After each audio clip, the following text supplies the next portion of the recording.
Hello আমার প্রিয় বন্ধুরা, আজকে সকাল সকাল নিয়ে চলে এসেছে একটা নতুন ব্লগ ভিডিও নিয়ে। তো আজকের এসে গেছি জামতলা থেকে, নিশ্চিন্তপুর থেকে জামতলা একটি শ্মশান, মহাশ্মশান।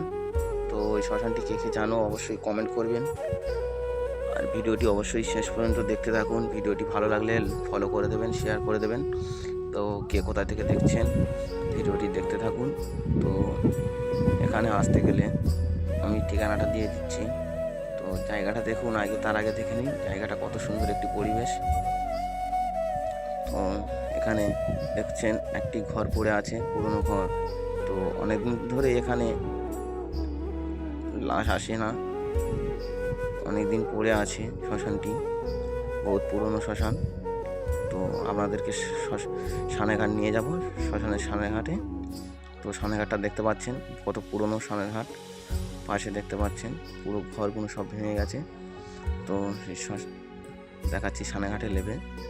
তো সানেঘাটে পুকুরটা দেখছেন পুরো শ্যাওলাতে পুরো একদম ভরে আছে, সেরকমই জলও নেই।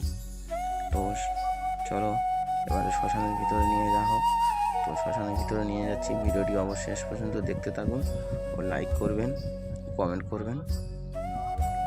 তো দেখছেন শ্মশানের ভিতরে নিয়ে যাচ্ছি।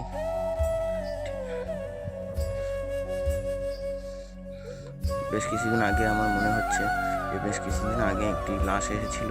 তো লাশটিকে সম্পূর্ণ করে যায়নি, অসম্পূর্ণ করে রেখে দিয়ে গেছে। পুরো ঘাটগুলো সব সাজানো আছে, ঠিক মতন করেনি। তো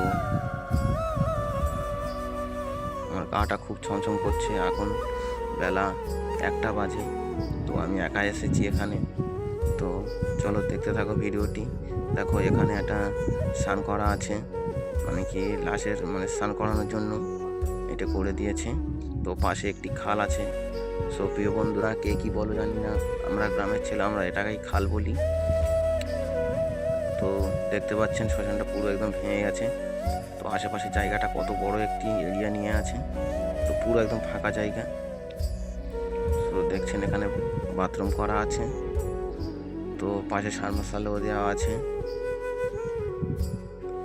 অনেকদিন চলাচল নেই, যার জন্যে সব কেমন যেন হয়ে আছে, ওলট পালট হয়ে আছে। তো দেখছেন সামনে একটা ঘরও আছে, ঘরটিও ফাঁকা। সো কে কোথা থেকে ভিডিওটি দেখছেন অবশ্যই লাইক করবেন, শেয়ার করবেন। সো ঠিকানাটা বলে দিই, জামতলা থেকে আসতে হবে, নিশ্চিন্তপুর থেকে জামতলা।